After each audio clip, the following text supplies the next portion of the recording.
I pledge allegiance to the flag of the United States of America and to the republic for which it stands, one nation, under God, indivisible, with liberty and justice for all. Welcome, everyone. Remember, there's cookies and some drinks. Audience introduction, Jason. Good evening, my name is Jason Long. I'm the middle school principal and curriculum coordinator for the district. Helen Thompson, Brian.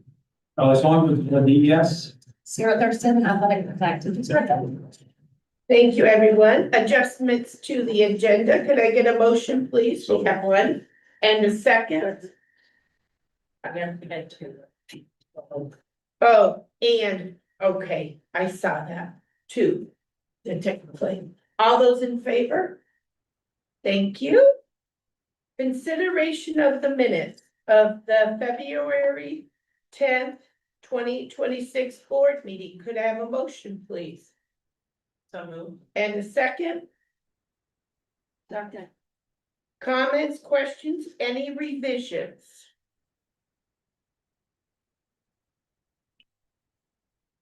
Seeing none, all those in favor? Opposed, non-voting? One? Yeah. Yeah, you? Okay, this is the time the public can make a comment. Come to the podium. Looking. Nobody else? Okay. Communications. I have no new communications. Old business, Region 9. No, we haven't met. They haven't met. New business, request for an overnight trip to Bryant Pond, Charlie. Come on up. This is the formal request. We present this, He presents every year. living He back. does it every, you're living back from last year. Deja vu. Some things. Yeah, this is an annual request. This is for our fifth graders to go to Bryant Pond. The timing for this is, again, we would head over on Tuesday, May 26th. That's the Tuesday right after Memorial Day. And we would be over there until Friday afternoon, leaving Bryant Pond around 1 p.m. on Friday to make it back. So the students could go home on the buses on Friday afternoon.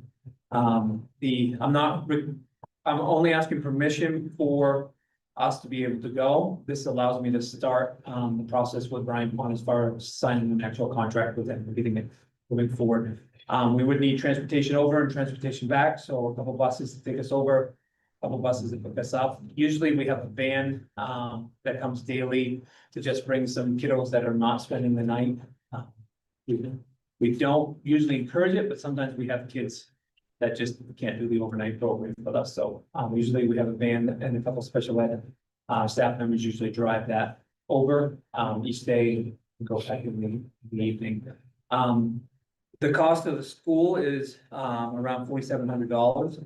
That has been generously paid for again this year by the Friends of the River Valley, local organization that works to support youth in our area. So they have given us the check this year already for that, so it's been fully funded in that way. So again, I'm just looking for permission to go so that I can start the process and move forward with Bryant Pond as far as getting the contracts on. Any questions for Rachel? It is for Tuesday through Friday, Yeah, Yeah. so it's more than one day. Yeah, it's Tuesday night, Wednesday night, Thursday night. So 3 nights, 4 days. Wow, 3.5 days. great. What do we do? Tell me, you don't know anything about it. Oh, Oh, he's sure. never. Oh, do. absolutely. Yeah, let's do that. I'll go, I wrote a little bit, I don't know if you were given the letter on it, but if not, I can forward this to you. Okay, And it's basically a trip to, we take our fifth graders to Bryant Pond, which is UMaine 4-H camp located in Bryant Pond on Lake Christopher. And we go there, and the kids are involved in canoeing, camping, hiking, survival courses. They all take a hunter safety course, which is a huge grant we get that makes it possible for us. So each kid is enrolled in either the bow and arrow hunting safety or the rifle hunter safety. They have zip lining, so they do a variety of activities. Our goal is to kind of stretch the kids a little bit before they go to middle school. them in some situations that maybe they've never been in before, or some kids that's just spending the night somewhere away from their family. For some kids, it's the first time in a canoe. For some, it's the first time shooting a gun or bow and arrow. It's just some different experiences for them. And really kind of a final celebration for our fifth graders before they move on to middle school. I'm ready to make a motion. Okay. And Charlie will second that. So I think that, All right, do I have a motion? I make a motion that we approve the overnight trip And the transportation. and the transportation to and from. So, Second, comments or questions? Seeing none, all those in favor? Thank you. thank you. Quick. All right, Sarah, you're next for an overnight trip to the rest. make a motion. So we had an incredibly wonderful winter athletics season for all of our sports teams, just particularly at the high school level. For the first time in a lot of years, all of our winter sports teams advanced into the playoffs, which was super exciting. What this ask is for though, is we actually had 5 student athletes who qualified for the New England tournament in wrestling. And their ask is that they are able to attend the New England Wrestling Championship, which is held on, they'll be wrestling on March 7th and 8th. With overnights on the 6th and 7th. There are 5 of them and coaching staff that are going, 5 and 1 alternate. So the alternate will go as well. If somebody doesn't meet their weight class, they get to fill in that slot. So there'll be 6 students total. And that's it. It's in Providence, Rhode Island. And this isn't the first year that they've done this, but it's the first year that we've had this many that have qualified. Usually it's just 1 or 2, so. Which is still pretty good. Well, yeah. It's Yeah. amazing. So what ends up happening, to qualify for, there's a New England qualifier meet that happens after the state meet. So they take the top 4 finishers from the state meet in class A and the 4 in class B. And then the New England qualifier it's all classes competing against each other for those top 8 slots. And then the top 3 out of that meet advanced to the difference. Bruce, oh, go ahead. I don't have any questions. I'm ready to make a motion. All right, Bruce, I have a few questions, and you're asking for what? You're asking to do an overnight trip. Are you asking us to transport? Are you looking Yes. for So, finances for yeah. this? Built a van for transport and then, just the permission to stay overnight. Okay, who's gonna be paying for the overnight stay? So that will come out of the athletics budget. There's an additional line that is in there for state and advancing. Mhm. I can't remember what the actual term is on that budget line, but there is one that's kind of set aside, for moments like this. And we have a hotel that you're gonna be staying at. Yep. Now, does this also include meals for them as well? It does not include meals for them, so they'll do that. They know that. any other questions? Okay, can I get a motion, I Tina? make a motion that we approve the overnight Rhode Island trip for those often wrestlers that worked really hard to get there. And the transportation. Yeah, and the transportation. And the transportation. Yes. Second, any other comments or questions? All those in favor? Good luck. I assume you're going, Charles? I'm not. You're not gonna go? Where the heck are you? Oh, you're in. Where are you taking off? I will say, there was a 7th, but he can't go because he's gonna be in other places, so. Oh, So if any of your friends that live in Aberdeen, he usually live streams when he can on Facebook. Yes, and it is gonna be streamed on Flow Wrestle Oh, also. Good. I am today. All right, there's no reason for you to go anywhere. Okay, go ahead. So I just want to explain this process because as you know, each of the administrators will do an overview of their budget areas. I want to be clear that they do not include salaries and benefits because that's not something they can control. And when we hear about them tonight, the ELO, as you know, and the SRO positions are included in the staff listing. But again, there's nothing to do with salaries and benefits in their ups and downs because they're not in charge of anybody's salary or benefits, and we don't even have the benefits cost in yet. budgeted for 15%, but I've asked the administrators to just focus on the things that they can control, like their paper and supply lines, those sort of things. So I just want to be clear with that because I don't want to ever be accused of not being transparent with what we're saying. So salaries and benefits are not part of these overheads because They're already set, they're already set. but them two would have to be negotiated. Or No, because they're they- in, they're already, like, the ELO, we already have a job description. okay, And that's on the salary, and the SRO is a contracted service for. so we don't have to do We that, don't yeah, have we don't have to put it. But I just wanted to be clear, because I don't want anybody to think that we're trying to play the shell game. We just have never included salaries and benefits in these overviews. All right, Mary, oh, what did you just, oh, here it is. Sorry, Okay, so what I have included in this overview is our mission for athletics. Nothing has changed through that, and our program goals, which have something that I put into place last year, when I started. And completely driven through our strategic plan for the district. So each of those are outlined in bulleted. And I will say that last year with the budget and things that we had included, this was a real driving force, a real focal point. I didn't add in other lines last year, like that I'm gonna be asking for with this year. Looking at our cost changes for this upcoming year, it's coming out of areas, not exactly like the benefits and salaries lines, but ones that are pretty out of control. I mean, out of like our local control as well. Transportation costs. This year, the increase is $9,616 for Durable High School and $3,619 for Durable Middle School.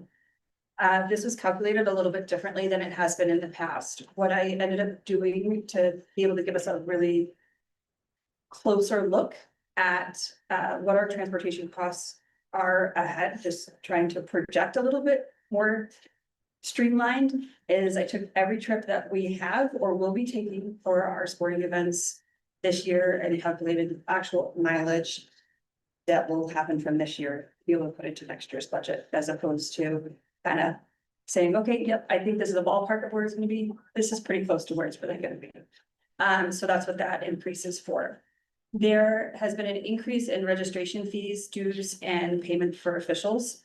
I reached out to the Maine Principals Association and other governing bodies, like the officials leagues that they have, and asked if they had anticipated any increase in cost there, so we could anticipate that with our budget as well. They did give me an increase, and so I adjusted our amounts in those lines as well. Durable High School is $4,459, and Durable Middle School will be $1,033. And then the last ad that I have, I guess it's not an ad, it's just a change in the language of budgeting. Just under $2,000 is added into the Deerville High School maintenance and repairs line. And that is to cover field marking paint. Historically, that has been a cost that has sort of bounced back and forth between buildings and grounds and athletics. And so I just absorbed it into athletics. So, and then just the shifts in coaching staff, we have, we just announced last meeting, one of our very veteran coaches will be leaving. So there'll be a shift in our coaching stipends as well, because that is added on for years of experience for those as well. So, and that's what I have. Oh, no, it's not. I'm just kidding. There's some. As far as the budget stuff goes, that's there. And then I also provided an outline of what our involvement so far this year has been for our student population for athletics for both the middle school and the high school. It's exciting to see the number of kids that are involved in our programs. And I know principals are also going to be talking about some of the activities and the increases that we've had in clubs and activities as well. But I wanted to provide some of the athletic numbers for you here. And then that's really what I have. any questions for Sarah? Thank you. I'm looking into that. Yeah, okay. Thank you.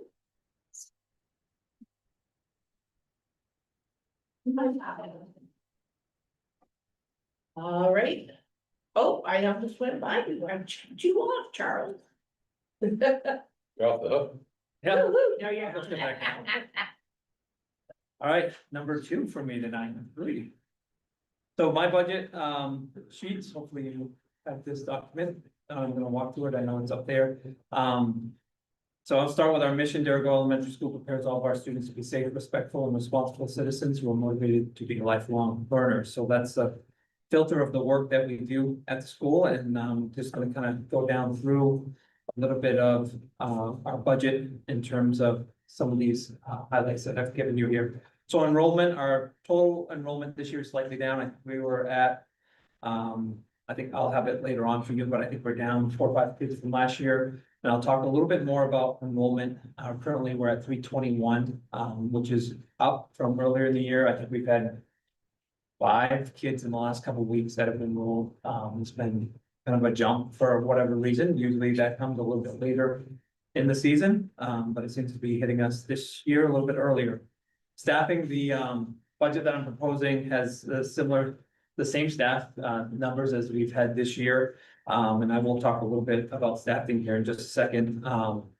And I just highlighted that the last 2 years, we've cut a couple teachers' position. One was a COVID position, so COVID funds went out, so we eliminated that position. Last year, we reduced the teaching position. And I gave up the fight this year. Every year I've been trying to get my Title I ed techs. We moved them out of the regular budget into the Title I budget several years ago. And they've stayed in that budget line since then. And I finally waved the white flag. After 9 no's, he's like, Pam's like, you can put it on there every year, and I can tell you where it's going, so I didn't put it on there this year, I just had to mention it though. Co-extracurriculars activities at the elementary school, a lot of that is through our after-school program. We also have a civil rights team, and then our 5th graders are able to participate in some sports at the middle school. So that's kind of the bulk of what we have for extracurricular activities.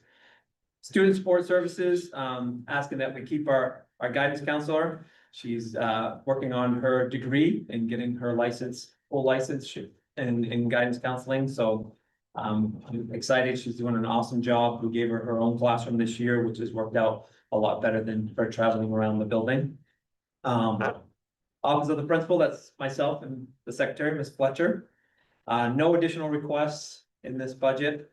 Other funding sources, as I mentioned earlier, the Friends of the River Valley has been an organization that has supported us in a few of our initiatives. And then our PTO is a constant source of support for field trips and different things that are going on in the school.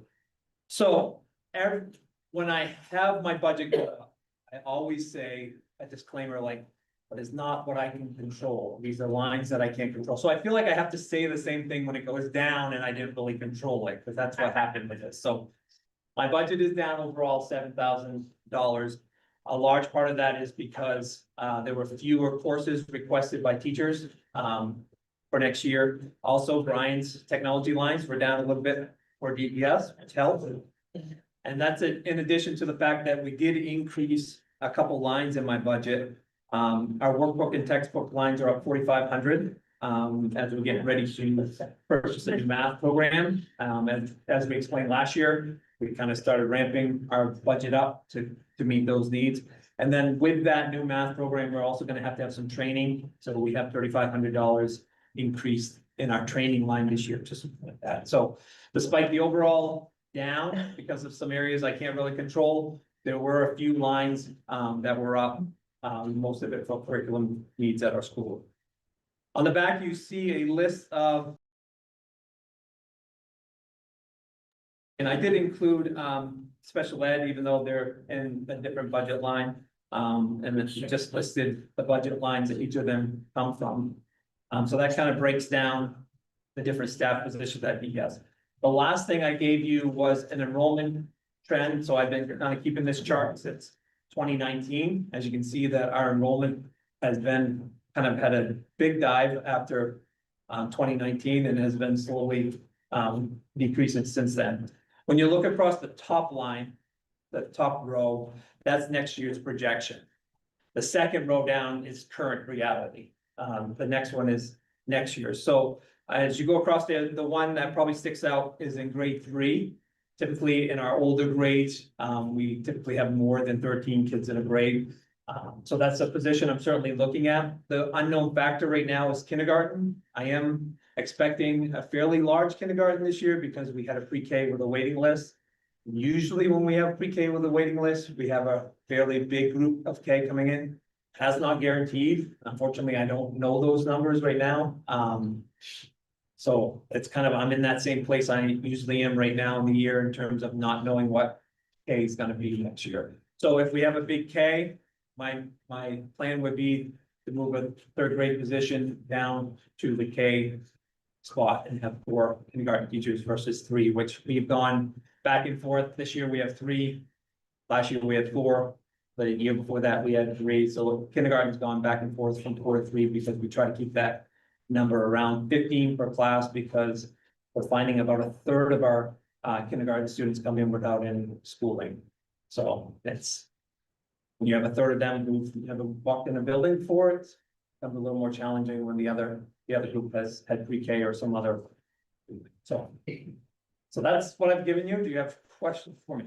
Is this your ideal work or? No, this is reality. This is current. This is currently Right. the staffing at our school minus custodians and kitchen staff. So if you were to run an test for pre-K like you did this year, is it possible you would need another pre-K also? Yeah, so we put in an application for expanded pre-K. And so we're waiting. Hopefully in the next few weeks, we'll have a better number. We have been collecting registration applications for pre-K. And then we usually send them out here in about 3 weeks. And then they turn them in usually after April break. So I don't have the exact number as far as how many have signed up to this point. So hopefully in the next couple of weeks, we'll know our pre-K numbers. The trick with pre-K as far as expanding pre-K will always be where I put them. That's the hardest part, is trying to figure out where in the building to put them, because the school was designed for those 2 pre-K rooms and there's not, we've looked at other spaces, but there's not a great other space close to that, but that's a problem we'll try to solve if we have to. Did we get approved last year? We didn't. Or the I don't year think we did it before. The year before. I don't think we The put it year in last year, right? And we were going forward, but you didn't have the number. Right, yep. Okay. So I have a question. So our projected numbers for next year, why such a dip in my grade 1? Yeah. Oh, I see. Never mind, because they're gonna come for grade 1. Never mind. Yeah, and so I got it. as you see, like this year, our 5th graders is 61 kids in that grade. Right. So our enrollment probably will drop a little bit because I'm not anticipating 61 kids coming in kindergarten. Right. My anticipation would be more somewhere between 50 and 55 based on our pre-K numbers, but that I don't know. So Yeah. I'm guessing we'll be 5 to 10 lower than we are this year. I wasn't picking up on by, I got it. Yeah, I try to do it by color. Yeah. up through. You did great. Brad, For board members related to the elementary school's math program. There's been a lot of work done last year. Did it continue the year before that? Looking at Amplify? Yeah. Yep. This So- was our So second for a year. couple Yeah. years. Yeah. The staff there looked at a new math program, and I want to tell you, from what I've heard, they've gone through a lot. Not only testing a program and trying to make it work and maybe fit a square peg into a round hole, so to speak. Only to come to the conclusion that the program's not going to work. They're looking at another one. So board members, as we're looking at budgets. You saw in here, and I assume the workbooks and all that are related to this, suggesting that when we get a new program, you're gonna have to have the workbooks and all that. You're gonna start to see an increase each year for a few years to buy the program. And to me, it doesn't sound like big numbers. I won't quote numbers right now because I don't have them accurately, but I know Charlie and his team and Jason are working very hard to get us the best deal we can. And that, I don't want that to sound ominous, like it's giant expensive, but they need a math program. And they've stood on their heads to try to figure out what to do. I think now they're at, okay, there's this other program that looks very promising. and probably where we'll land, I assume with size, is that what this? Yeah, we're close. Yeah. So, anyway, when you're looking at budget items, if you're looking at that, going, what is this money? It is a necessary spend to get adequate math program in place. And I'll just say, having Jason be the wheel and dealer is, I mean, if you wanna buy a used car, take him with you. It sounds like he's gotten quite good at it. Good at. He seems to be able to twist their arm in the right way. So the new one would still be piloted, right? No, No, so you're gonna go with Yeah. the new one. we're done with piloting. We're You're ready to gonna fly go the plane. for the gold. It better be gold, because if it ain't gold, you ain't coming back. This didn't work. That party don't work very well. That's some pressure. John, we're, Pretty ominous. no, Jason is nodding his It just head. sounds bad.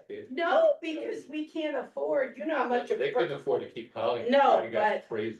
But that's why, you know, when I hear, oh, it didn't work, well. Hopefully, But to be fair, it sounds, to be honest, it sounds like it didn't work anywhere in America, maybe. Well, it's brand new, Right. so I think over time, knowing the company, they'll get it right. It's just. the one with Yeah, the. it's not right now. Yeah. It's not right now, it's not right for, it may never be right for us, but, it's definitely not right for us now. Okay. Go ahead. Was Liz. that the one where they were tweaking the kinder? No, Thank you very much. Yeah. We bailed on. Everything else was early. okay, Yeah, But that was a pilot still, right? yes. Okay, But they because said- you're saying. This is not. Okay. They were gonna fix that. They did fix a lot. No pressure intended. Rachel. Is it too much to ask to get like what your ideal situation would be like in the tonight, but like just why it would be so different? So I don't have much different from my ideal and what you see on Yeah. the paper right there. I think the only needs that we consistently have, and it fluctuates is like social services, social work and social counseling and stuff like that. We have an excellent guidance counselor now, and she's busy. She Yeah. teaches all day long, and then this has a lot of office hours, but because our population has shrunk a little bit, that has that weight of how many kids need to see her on a daily basis has shrunk too. So it's certainly more manageable. I wouldn't say, she'd probably say she's still juggling a lot, but I'd say really that's the only thing. And those are hard to find too. I mean, it's really hard to find people who are certified and people who are willing to work with this part of the state in that role, in that capacity. So to be honest with you, I don't think ideal and what you see there is too far off. Even with the behavior technician? Yeah. And functions. Yep. That position was brought in, the behavior one you see there, that's the one that we contracted with Oxford County Mental Health Services, and then they collapsed into Community Concepts. And we really were looking for crisis counseling, because at the time we had some kids going through some pretty serious stuff, and they were really kind of turning the school upside down. And so having somebody with some crisis training in the building who could fast track some support avenues was really so it's kind of shifted a little bit in the last few years, just because of different people that have been in the role. We hired the last one in the role, she became a guidance counselor. And so that's kind of what happens, when you're a good sub in our building, we hire you, but you can work full time. So. Carl, I was just curious. How you move, like, you have 2/3 of the pre-K are coming back and 1/3, you don't know who these kids are. But they do have a 1-hour session or something in the spring where they register. Yeah, we moved that to the summer You now. integrate them all through the thing, or do you have the top kindergarten class? No, they're mixed in, yeah. Mix them in evenly with what you feel is, so that you've got the best, the top three, the worst three. So what happens, those that we don't know that didn't take our pre-K, we do a screening in the summertime to get to know them, their kindergarten teachers do that. And then they try to balance any academic concerns or behavior concerns, and that's short, I mean, you only get to see them for 20-30 minutes.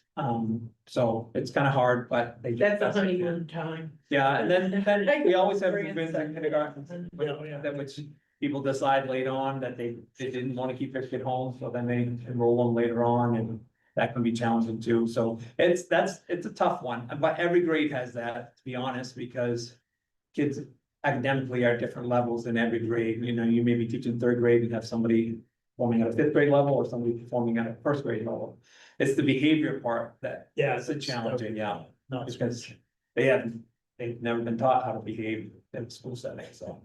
Is there any, like, have you heard any philosophies where they're like, take, well, like, in something where there's 3 kindergartens, they put all the top ones, like. Yeah, that's right. It's A, B, and C, did Yeah. some schools do that? Some schools, I don't know if some schools still do it, but they used to do it, yeah.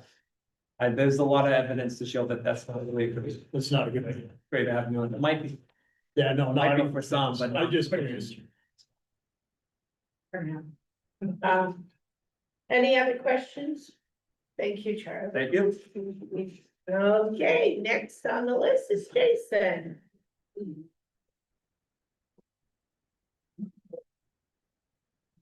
All right, good evening. So. Good news, bad news. Bad news first. Okay, I like bad news. so I'm gonna skip over everything I normally read first. Nope, go back up, please, for me. Nope, go down. Right there. I have a number of teachers in my building right now who are working with emergency certifications, which require significant coursework as they move toward their actual teaching certificates, okay? So these tend to be folks who come in lower in the contract, so they cost less to hire in that way, but it costs a lot more money to help them get the endorsements and the certificates that they need. For that reason, budget to budget, even though I cut some of my workshop money, I'm looking at a $14,000+ increase in what coursework we anticipate having to happen next year in my building. Okay, But Charlie went down, so that. so that's all great. He paid for half of that. That's contraction. And then there are other areas which are small, but together add up. And the reality is that I have a completely necessary building level increase of $25,745 next year. The good news. I found a way to pay for it. So, we have other problems, as you know, because I talk about my problems pretty openly with y'all. We have to have a way to begin to offer some accelerated math sections. As the elementary level has been offering groupings based on math ability, we have an increasing number of kids coming into the middle school who are ready to not need regular 6th grade math. And at first, we would ask those students to take their math along with the GT kids, with our GT teacher. And when it was a handful of kids, that worked out okay. It is more than a handful of kids now. I need the ability to offer accelerated sections. I refuse, however, to say I'm going to put all of my strong math students in one group and everybody else in the other 2 groups, because just because you're good at math doesn't mean you're good at history, right? And it creates an imbalance of what the academic experience is for all kids. However, if there is a subject area where it can make sense to split kids up, it is math. So what I want to be able to do is offer accelerated math sections that run simultaneously to regular math sections. In order to do that, I need another teaching position. Additionally, 2024, when we cut a high school, middle school shared foreign language position, which one point was part of a regular budget, then we moved it to COVID, and then when COVID was over, we cut it. I was left with a dilemma. Many of you were on the board at the time, and I explained that what I'm going to do is take my 2 interventionist ed techs and ask them to teach classes. Having done that for 2 years, I can tell you that it's not working. It's not working because it's a universal RTI class. That's an oxymoron. Like, the idea of RTI is it's targeted intervention. Not everybody gets something and you're all together. The other reason it really hasn't worked is that especially the kids who need to be doing the RTI kind of work, they're not always the most motivated of my students. And What's RTI? yep, response to intervention. RTI is the phrase that is used when we're trying to help a kid get caught up in something that they're behind on. Okay, so I have these classes going, they're ungraded because they're taught by Ed Tech 3s. They're really not working academically, and I'm not even blaming the people teaching it. The design has not worked. So I'm done doing something that doesn't work. I know that I cannot come here and ask for another teaching position. I don't see that as a realistic thing for me to ask at this point in time. So I am going to eliminate my 2 interventionist ed tech positions. And I'm going to create a new math/STEM teaching position.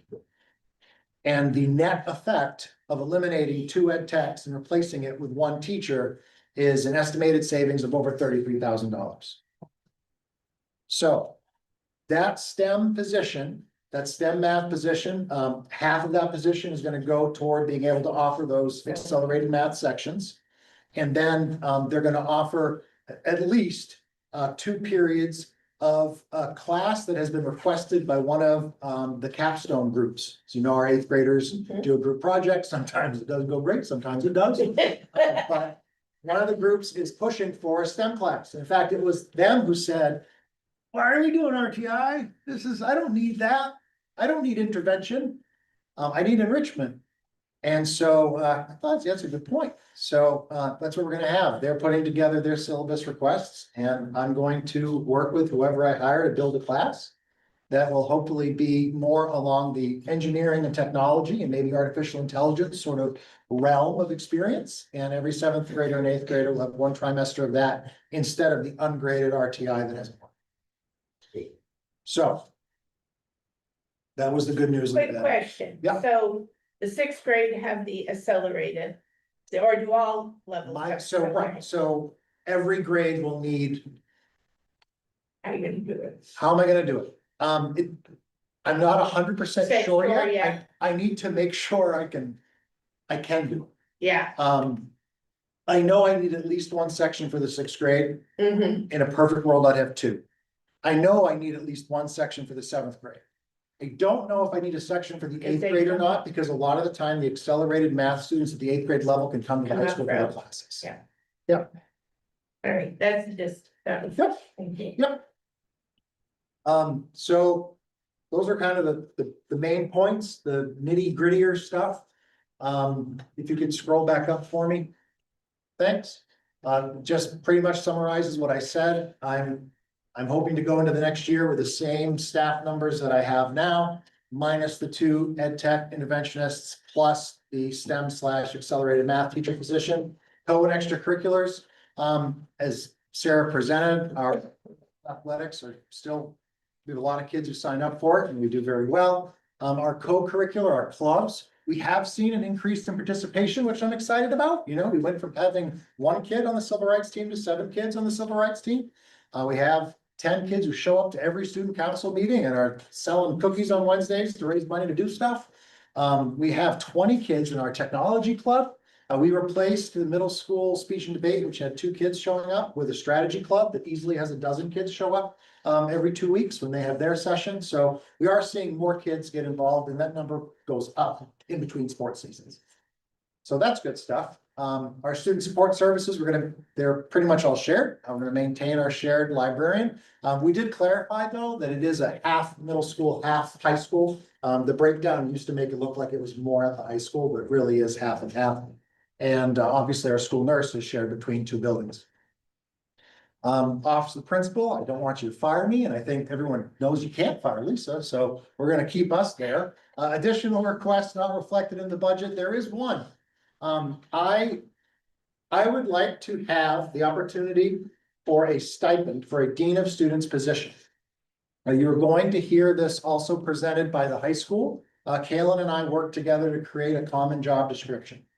What this position would allow me to do, and it is an add-on, okay? And it will be presented as an add-on in your budget documents. This position will increase my capacity to actively monitor attendance, to work with families, make contact regarding truancy concerns, but also academic concerns, and continue the type of organizing of staff that has been successful for us as part of the BAR program. So BAR is a grant-funded program. The middle school is in its 2nd year. We cannot afford to pay out of pocket. To be a Thrive school would be $13,000 minimum. To be a full-blown on your own, it's like $80,000. Nope. However, we've had enough of the training that I think I can sustain a lot of the systems.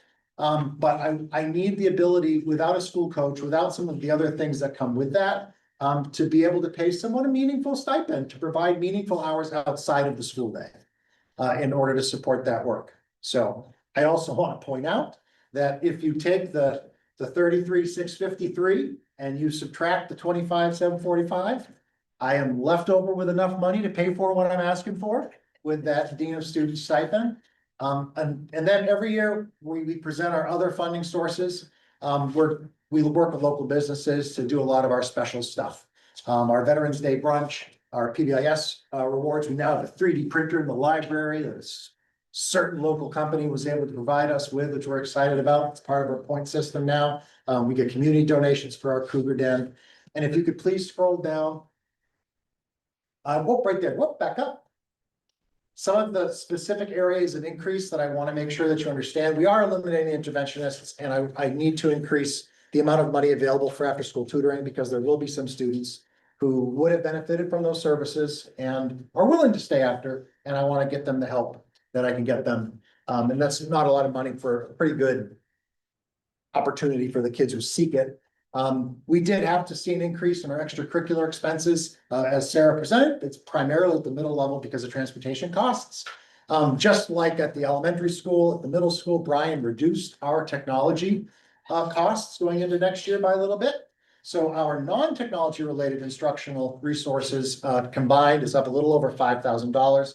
It's basically a modest increase for middle school textbooks and our general supplies, which had all been previously reduced under COVID. And as you know, we're kind of building it up a little bit every year. And then the big ask, it's not an add-on because it fits under a regular line, but I really want to take my kids on a field trip. We had Gear Up, we've had other grants at different times where I could take kids and do exciting stuff. And every year, the first thing that gets cut is this kind of stuff.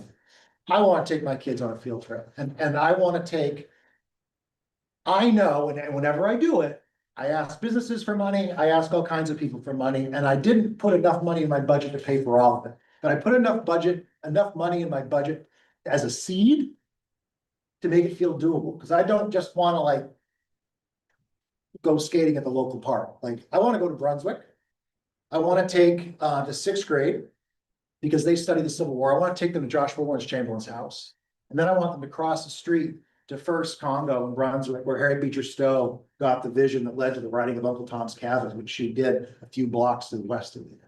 I want to take my seventh grade to the Perry McMillan Arctic Museum because they study environmental science as part of what they do.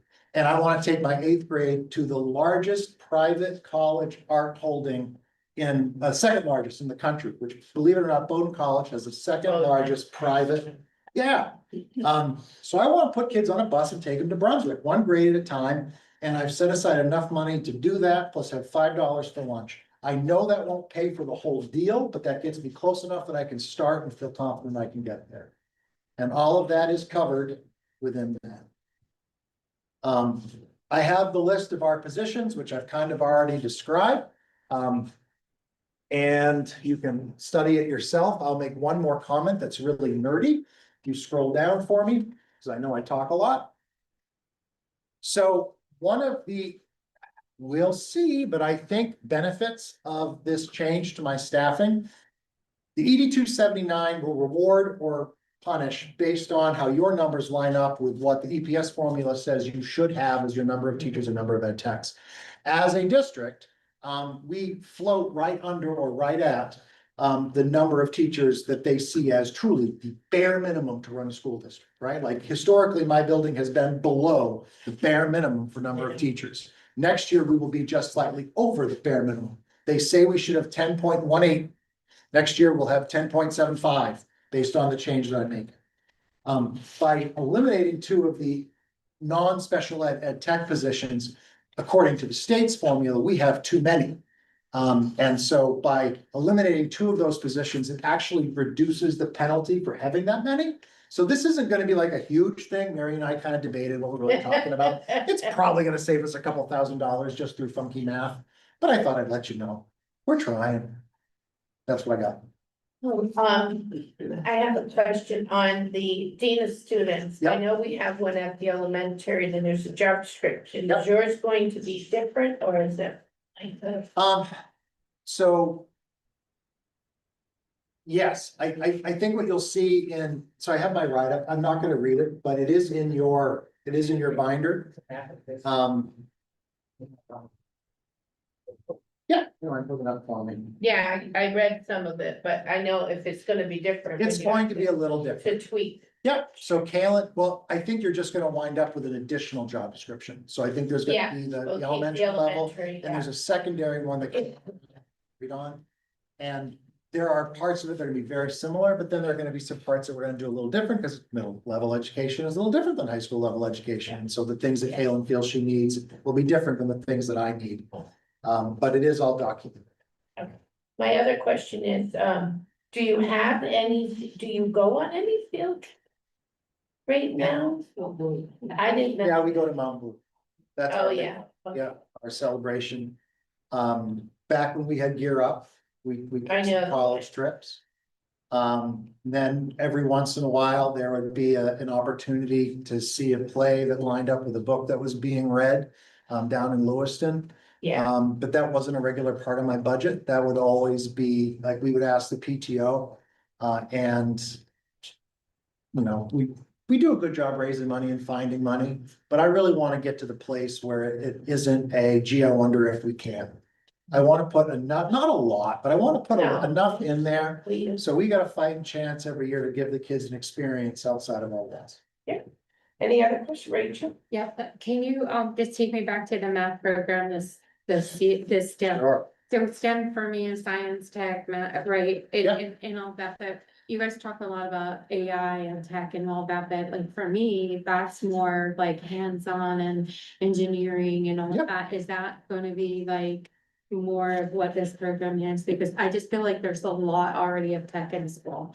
So I just wanna know, like, and is there any other tech that you're gonna need to provide for this program? Yes, maybe, right? He's gotta figure out what he's wanted. Yeah, so here's the reality is.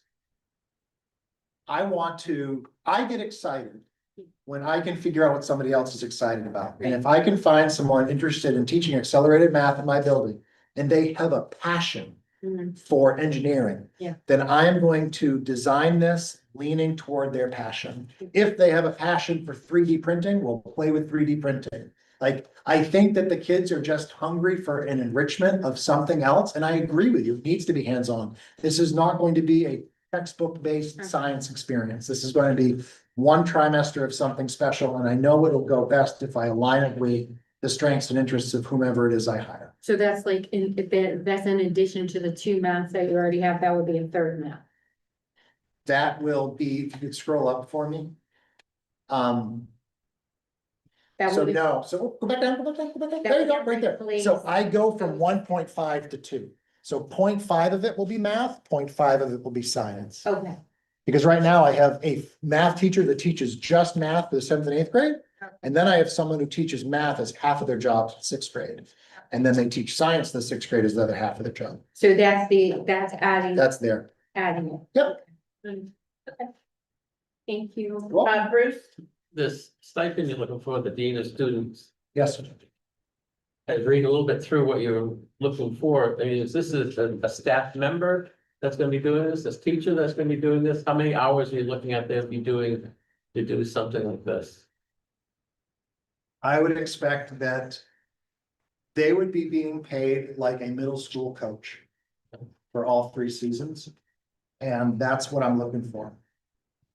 Like, it doesn't, I mean, I won't obviously say I need to see you They're gonna every day vary. for It's 2 gonna vary. hours. It's going to vary. There'll be busier times, but it is meaningful. This is not a title and you just give the principal advice. You're gonna be doing work. You're gonna be making phone calls. You're gonna be doing things that I don't always have the time to do well because I'm running around. Everything else. Right. Yeah. Okay. Liz? We already have it at DES, Yep. right? And so Charlie has found that that's been helpful for him. Yeah, so Aaron works significantly on our twins, which I'll talk a little bit on having report You have this, but there's a lot of work with that, which is been tremendous. Help making plans. Working with attending calls and going to meetings. Big fault that one. So we know it works. Yeah, For what? depends on, you gotta have a good person. Yeah, oh, Yeah. absolutely, the right person, it's gotta be the right person. Maybe you already have somebody in mind. We never have Most- anybody in mind when we post a position, everybody's welcome to apply. Okay, they go. Any other questions for Jason? Just a quick one, so you're taking the RTI time. And don't you have I never know now, they used to be, you had to have an RTI plan, but I know you have. What is it, the brain dead today? The grant thing, so. The one that you're looking at all the risks. What is it? Bar. Bar, which is, so the kids, you're saying would have to be after school. Cause if they're, cause RTI was like, if they need help on something. So, So so response to intervention, yes, there's how it is supposed to be, and then there's how it often is, right? So yes, what it really is supposed to be is targeted. Like we have figured out that these kids need this. Here, you're going to go get support for a period of time. We're gonna progress monitor and make sure you show growth. If you don't show growth, change what we're doing. If you do show growth, great, you're done, go back. yeah, That is very rarely how it actually plays out. So I had my two interventionists. Originally, actually, it was a teaching position. Yeah. That wasn't meeting the needs of enough kids. And so I came to this board and said, let's split it into two ed tech. yeah, And it worked for a couple of years. Then it became like, well, Jason lost a teacher. Well, I have a spot in my schedule, somebody has to teach there. yeah, And so then I asked these ed techs, which really aren't supposed to be necessarily having regular teaching, because that was the best we could come up with. yeah, And I asked my librarian to step in and help with another period. You know, we got creative and did what we could do.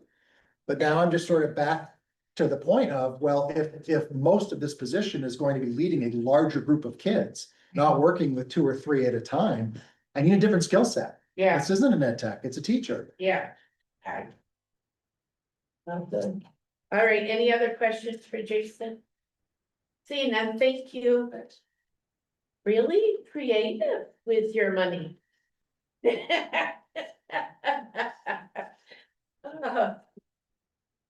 There, you get to follow that. Every time, every time. We're doing a reverse next year. Oh, I see. It's okay. Skilled at it. I'm a short and sweet, you know, like, that's my role in this. Okay. So I'll jump right in. Enrollment is around 227 this year, slightly up from last year. Maintaining current staffing, math, science, social studies, including future perspectives, world language, health, PE, music, art, our ELOs. And then our co and extracurricular activities have increased mostly due to transportation. Sarah mentioned that for athletics is up a little over 9,000. Student support services, we're looking to maintain our guidance counselor, guidance secretary, and social work position. We also split the library and a tech 50-50 as well as the nurse. The office of the principal, sticking with the principal and the office secretary.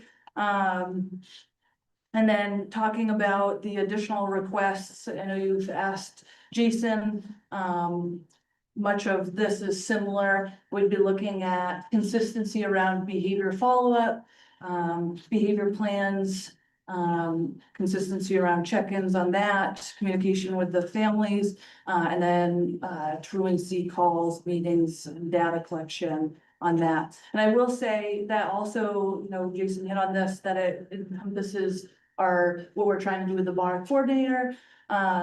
Right now, our bar coordinator gets a block in the school day to work on all the things under that role. And so by providing this stipend, that encompasses that role. At the high school, that opens up a spot in our scheduling to offer another course. And so when we're looking at creative options, to get more course offerings to students, I know it's just one course, but that's, you know, one more opportunity for kids to not be in a learning lab, and to be getting academics with a teacher. So, realizing that, yes, there's that cost listed up there, but it could, provide us with another option during the school day at the high school level. Deerfield High School is at 15,000, a little over 15,000. And I'll go through those lines, and some of them, Sarah already went through as well, but they're listed in this section. So 504 compliance line, I put an increase of 1,000. That is mostly due to tutoring costs, and required to do so through 504. So making sure we're staying with that. Staff training and development increased by over 3,000, including transportation and registration fees. I put out a spreadsheet basically to our staff at the beginning of budget season, earlier this fall, and asked them to project any professional development that they would like to do, the following year. And so those are the requests there. Similarly, with the principal professional development, I asked for an increase in that. Throughout the school year, I've seen Drummond Woodsum offer some legal workshops and things like that. I think it's really important that I stay up to date, with current law when running, you know, the high school. And so, that's what I'd be looking for that. Principal supplies line increased from 500 to 1,500. And then those would be things like this year, our shredder broke. So if you can just imagine the time it takes for Shiloh and Hannah in the main office to tear apart documents that we need to shred. We ended up purchasing a shredder, but this line is to make sure when things come up like that break in the main office, we're able to purchase what we need. And shredders, the big manual ones where you're sticking multiple packets of paper, cost a couple grand. So just being conscious of those. Yeah, we had a little one for a while, and poor Shiloh was sitting there one paper at a time, and it just didn't feel right, for her to have to do that. Things in this realm would also be, we have, last year going into this year, we purchased, a handful of walkie-talkies. We would be trying to add a couple per year so that our emergency, our MERT team basically all has access to a walkie. If we're doing a hold and secure or anything comes up along those lines, we're just able to jump right into that, and quickly communicate. So those are some of the things that would come up through that line. Awards and graduation increased by 2,000, where that money had originally been coming from the past 2 years to buy classroom awards at our monthly recognition and our student of the month awards. It has been all coming out of combined funds, which doesn't sort of replenish itself throughout the budget season. And so it's the past 2 years, it's just been lower and lower. And really, if we're gonna take the time, to recognize the great work of academics that are going on in our building, which I think is really important, we should make sure there's funding in that line to do so.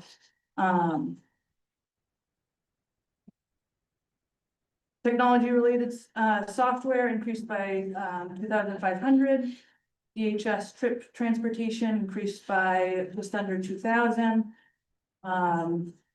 Co-curricular supplies and transportation increased by approximately 2,200. And then the last three lines, Sarah talked about through athletics, the increases that she put forth. We did have a decrease similar to both the elementary and the middle school around course reimbursement. Less, middle school you were at.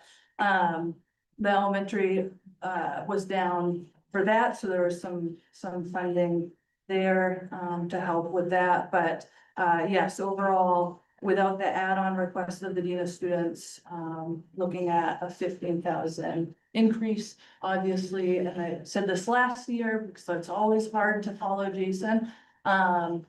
Like, this is when I look and say, what does this building need reasonably? That's what I'm putting to you, and then what you'll tell me is if I need to go back and make cuts, and then I go through these lines and I make those cuts. But I think that's what I try to do, is put forth what I think reasonably will cover our costs. And then you let me know if that's too much, and I do the work from there. Questions? I was just reading about that, the stipend, the student deans would do the role you wrote that the bar coordinator performed. Yeah. So is there no more bar coordinator? So basically, yeah, that position, that It's title, not that funded, position it's gone. would be gone, and it would all of that, and I would say more, would roll into this position. So I'd be Okay. expecting more out of this position than the bar coordinator. So to be clear, at the high school, when we implemented CAR, the bar grant did not pay a stipend for the bar coordinator. So we gave the coordinator a period every other day to do that work. All right. So there wasn't already a Thank you. stipend for that. I didn't know position. that. Kurt So we're was- asking for a stipend, so then the work happens outside school hours. And as Caitlin says, that opens that class period back Yeah, up so for that's teaching. for teaching. And then the stipend work would happen before after school hours. Okay, so there wasn't, the coordinators never had a stipend in the grant. Right, they're called a coordinator, and we did use, like, if they needed additional time beyond the school day, we did some curriculum work wage of $4,000, so not a lot of time. Okay, But there's never been a stipend for the bar coordinator. okay, so there's no more coordinator. There's no more bar at the state level being funded. Oh. So what are we gonna do to make sure we're still going through? So we have had the training, as Jason pointed out. Yeah, We're not gonna call ourselves bar schools at the middle school or the high school, but we're going to call ourselves something else and still use all of those strategies. Okay. Because They can't take Oh. away. it's been, We This have is 3 years three at the high school, 2 years at the. and it's already at the end. Well, with the drying up of federal funds. Yeah, DOE, the main DOE no longer has money to put towards bar, because they were using federal funds. okay, all right. And I want to be super clear that I appreciate the process, and I think we've learned a lot, and we're gonna be keeping huge chunks of that process of data collection, how we meet with staff to support kids' needs, how we interact with our kids to try to develop plans for them. So all of that process will stay the same. We would just be taking this coordinator role, and I think putting more into it basically as a dean of students after Okay. school. Which now it is making more sense, but my thought, which could be an agenda item, is we accept this, we do that. I don't wanna see us drop the ball now. Oh, that was a flavor for No. 3 years. No, I think both schools would be very clear that what they learned through that process has been critical in moving us. And I forward. think we should seize, not, it doesn't have to be And in during budget, but I'm curious how we're moving forward. Cause we heard such positive things from everyone that did that. Yeah, and I will say, and I think I've said it before, one of the selling points to me applying to Dirigo was because we were bar schools. Yeah, and so just, even if you didn't call it bar, it's just best practice for Okay. how you handle kids. You're looking at data, you're meeting, you're looking at the whole kid, you're developing plans with kids. So even if we don't call it bar, it's just basic Maybe in best August, practice. 'cause Yeah. I'm curious to know, because as board members, we should know which way you're going forward. Yeah. Cause I don't want it to be a flavor, I saw too many flavors, that's my expression. I hear you. Jason, So my comment is that, Caitlin and I, as a parent, at least we try to do is make it sustainable. yeah, We can't afford to pay $13,000 per year for school to keep being like officially bar. But by having a position, a meaningful stipend position, that'll be year long in support of this work. I think that's what makes it more sustainable for me, my hope. Okay. and hers. Now, Liz, Yeah, I was gonna ask the same thing that you just asked, kind of. We were all for the bar thing and it was such a big deal. We all bought on to it, thought it was great. But now it's gonna cost us, right? Is that the bottom line? Yeah, right. If we It did would cost. school, it would cost us. I look at it differently, like, I look at it as like, we've had 3 years at the high school. Where that would, if we had paid for that ourselves, would have been about 80,000 a year for that training. Yeah. We have the training, they can't take it away from us, we have all of their forms and data which we can. Well, that makes sense to Call me. it something new at the top and keep using Yeah. it. I mean, it makes sense when you learn something and it works. Why should you have to pay for it if you can run it yourself? But Yeah. who's gonna be accountable for that, making sure They- that that's they still are. going they on? are, These, Myself, like us leading the building, but also, this stipend position helps with that coordination piece. So you Because there have is to a lot take of coordination. You're looking at, a huge part of it is looking at data to help kids. So if you were to pay whatever this is, what does that really give you? so it gave us, if we had paid for the last 3 years, Yeah, it would have been all of the training. Yeah. And there were 2 or 3 trainings each year. It was a coach that came in to help coach and assess whether their implementation was going well. Yeah. It was all of the paperwork, the systems that they have and that they use. So like, we have all of that. so will you have time to train new teachers, that system They're already and trained. those kind of things? Yeah, and it works. Like our schedule works so that teachers are meeting during our late arrival and they're discussing bars. Like our system is already set up to continue this. Continue. Yeah, the one piece that really, would support and continuous is having this student's position, because there was work done by our coordinators that is extra work outside the day. And it's important work, but for anything to work well, there needs to be consistency, and for myself or Jason to be doing it on our own with other, we need a second person to support with the consistency piece.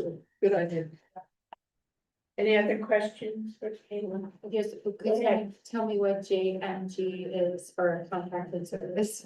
Yeah, so You can, you want me to? yeah, sure. So it's Jobs for Maine grads. Okay, And it's a program that we pay a portion of it, but it's, we contract through the Job for Maine grads group. I think I don't know if you were on the board when she came and did a presentation, but it really just prepares kids for going out in the workforce, writing a resume, how to do an interview and that. And what we pay for that. So we pay about a third of the total cost of AMG. When it started with us, it was free, like most things, and then we ended up paying a little bit for 1 year and a little more the next, but now we're at about a third of it, and we've been told that that's kind of like the threshold. And they just did that because they wanted to, at the larger level, to know that the schools were committed to it enough so that they would pay at least a third of it.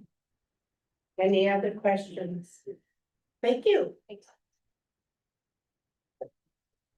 Oh, we did it, even if it's bad. The next. Oh, yeah, you're on the left tonight. Try to not talk so much from this one.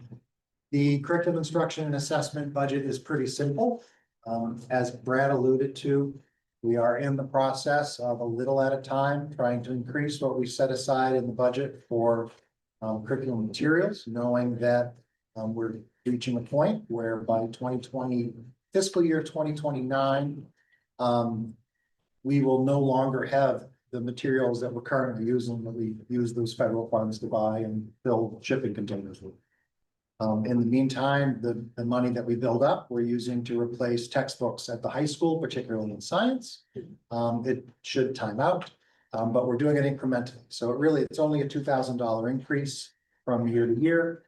Plus, I think it was. Sorry. It's okay. It's the CIA one. Yeah. Oh, Well, I think it's like $851 of, 841. 41. I wanted $10 more. $10. It is just the culmination of a variety of minor increases for this license and that license. Everything else is the same. Did you get the science books now? Or what happened? So we have, the curriculum committee is, I'm gonna put an email out, but we're hoping to meet. I just set a date with Brad. We're hoping to meet, I think it was the 12th of March. Yeah, I believe it's Yep. Thursday, 12. And we'll hopefully make a decision about the textbooks, particularly the ones that I handed out for you to Is review. this the only one that you're contemplating? Just curious, but then, There was one, there's another one? I think you had multiple ones contemplated. Contemplated. So quite a list was contemplated, and then we were given the one that was recommended by the teacher. So that would be the one that was recommended by the teacher. Which one? That one? Yep. And I can talk about it in more detail with you, but I don't think probably right now is the time. But I have the thing. So we did get the social studies last year. Oh, yeah, yep. Okay, I Yep. remember. Yeah. Yep, we Okay, had so that. it's back. That was 2 years ago, actually. And so last year we It was- purchased. So, Oh, we're yep. getting old. Last year we purchased, a classroom set of earth science books. Oh, that's foundation right. science. Yes, I knew there was. And everyone was like, why do we need that? And then the person who taught it got a job teaching something else, and we're awful glad that we have a classroom set of textbooks for our Oh, yes, we do. science teacher. So, yeah, it's important to have something there that still works if the lights go out. Yeah. Any questions on curriculum? Thank you, Jason. All right. Oh, you come back. Okay, here we go. All Maine Integrated Youth Health Survey. right, that's only on the board, right? We didn't get any paper. No, this one is, I believe the budget presentations are now over.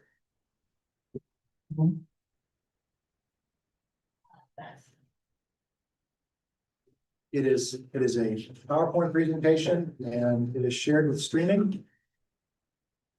RSU 56 streaming, 2025. Well, I shared it a while ago because I was supposed to present it on the 27th of January and we weren't able to have them. So 2025, my house. I was in Dayton. All right. All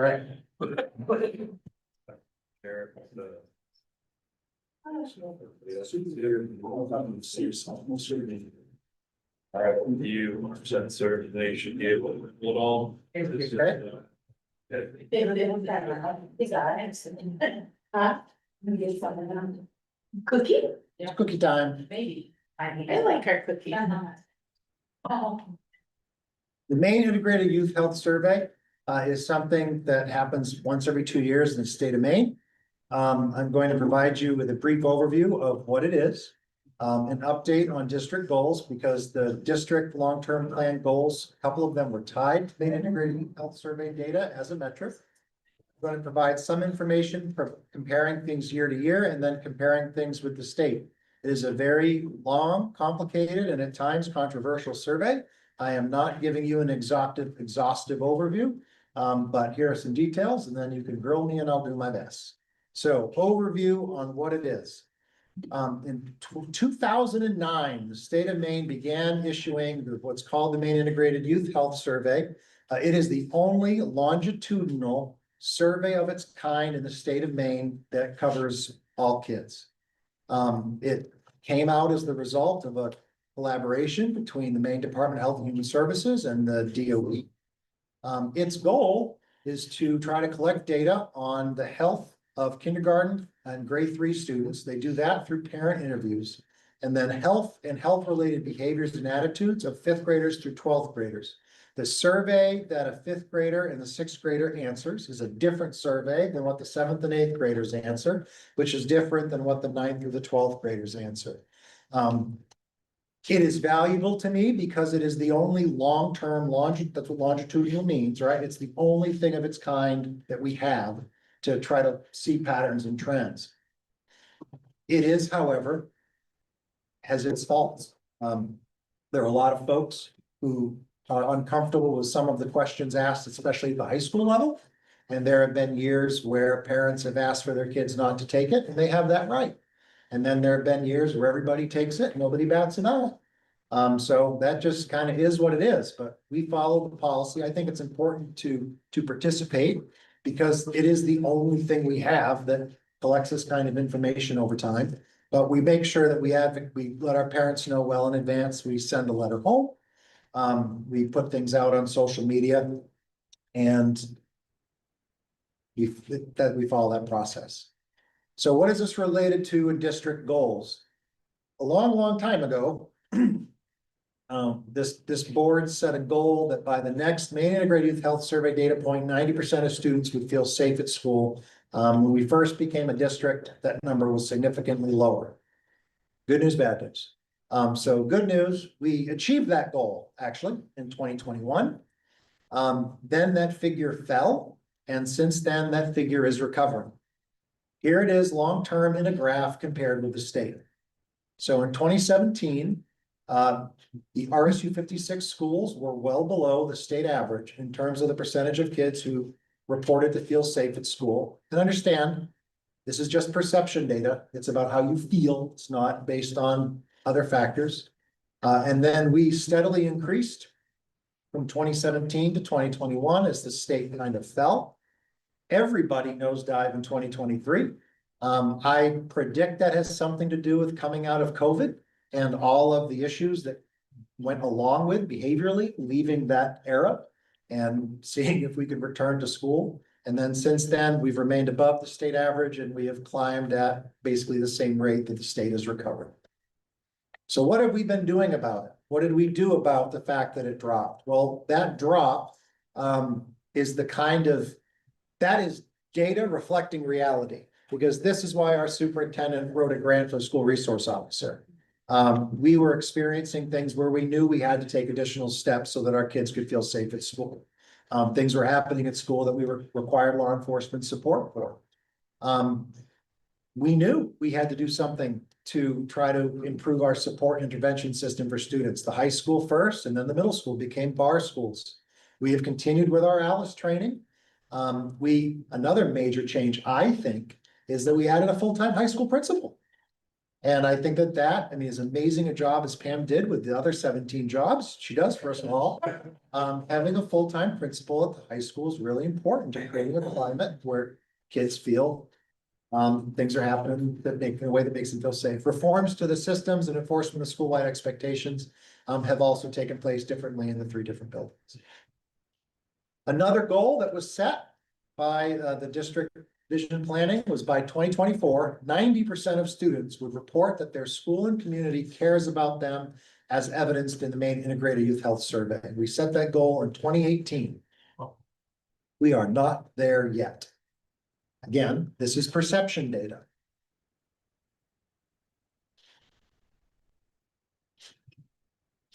But this doesn't tell as nice a story as the Do You Feel Safe at School graph does. In 2017, 60% of students overall in Maine reported that they felt like their community cared about them. Just barely 50% of our kids felt that way. By 2021, we were really within the margin of error of being at the state average. And since then, the state dipped a little and has recovered. And our kids, that's how they feel. We're lower now. However, the other factor that I think matters is, do you feel like there's a staff member who cares about you? That number in 2017, when we first became a district, was a little over 75%. It went up above 80% in 2021. It fell dramatically right along with, do you feel safe at school? Frankly, when the COVID era ended and we began dealing with all of the problems that resulted in us making the changes I've already identified for you. And then since then, we've recovered as bar schools to now be above the state average in terms of the number of kids who feel like, yes, there's a staff member. And I know the graph looks sad, but also keep in mind that the y-axis is different right? That we're talking around between 75% and 80%, not between 45 and 50%, which is what the previous chart was. If I put these two together, it's pretty clear that we have a lot more kids who say there's a staff member who cares about me than there are kids who say my community cares about me. And that is a fact of how our kids feel. So what are we doing about it? Well, we're trying to increase the positive interactions that happen between staff and students with our bar work. And which we are now trying to make sustainable by creating dean of student positions at the middle school and high school. At the high school level, our extended learning opportunities or ELO grant.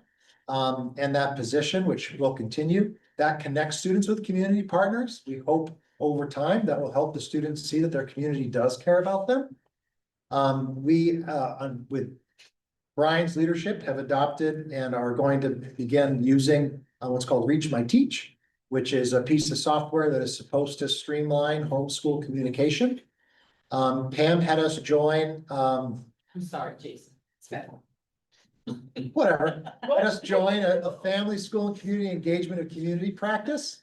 So, and a few of you have been on that committee, and so Pam is very honest, and so she'll acknowledge that the committee. Rachel's on it. It's, yeah, it's been a. Yeah, we finished up in a couple of weeks, and then they're gonna give us a $5,000 stipend to use as we wish after a bazillion hours of work. So it's about community engagement. Right? It is. We have a good plan. I feel like we're coming up with a good plan, despite the.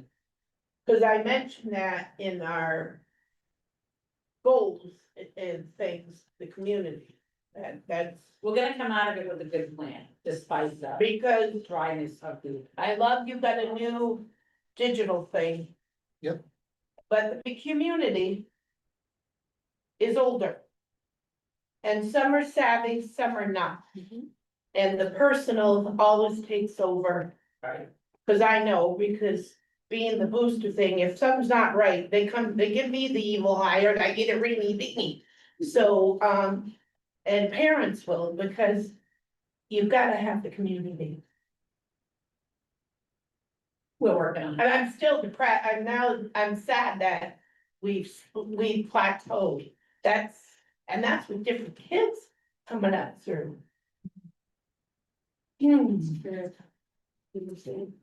Sorry, but. It's okay. Yeah, it's perception data. We probably could have a really interesting conversation based on our own opinions on what could lead to those feelings. But my goal today here is not to tell you necessarily what I think, but to say, here it is. You're showing the data that we know we still need. Yep. Because when I go to Augusta, most of the board members don't know what the survey is. Nobody presents it to them. Yep. And it is such good, intelligent things for you to do things with budgetary wise and things. I don't understand why they don't use it. Sorry, A lot of the time, it doesn't include good news. well, So- And one of the things I've always enjoyed in working for Pam is that we tell it like we it's tell it like the real it is. We have world. integrity. And then the other thing we're doing about it is now that Pam and I and everyone else has suffered through this learning experience, we're gonna use that Well, money. you go with other people, just. Oh, yeah. Didn't tell you what to do. No, anyway. Now I remember. But we're gonna use that money to create a community outreach coordinator. Because once again, it can't just be, hey, principals, find the time to do more. I'm really excited that I think we do have people in our community who are already well entrenched and part of this community. And I hope there's somebody for $5,000 or a couple $1,000s a year for a couple of years who will help get volunteers. Like I just put out a thing on Facebook asking for volunteers so I could offer more open gym rewards. And I had one parent reach out, and then I had another community member reach out with kind of a creative idea. But that's, we post a really, I Depending on the day of the week, I know someone who can make that happen for you. Well, let's do it, because I'm Sits at wide home and open. doesn't do my laundry. Bring it on. All right. It's really, when you do the general post, you don't get people. But when I text or ringy dingy, That's why we need a person to be ringy dingy. yes, they. Technology isn't all it's made out to be. It's wonderful. Yeah. Okay, now, highlights. So now what I'm gonna present, because there are, so many questions on this survey. And then the version of the survey is different based on age level. So just some highlights of things that I think might be important for you to know. So I started just with what the survey itself claims are statistically significant changes year to year.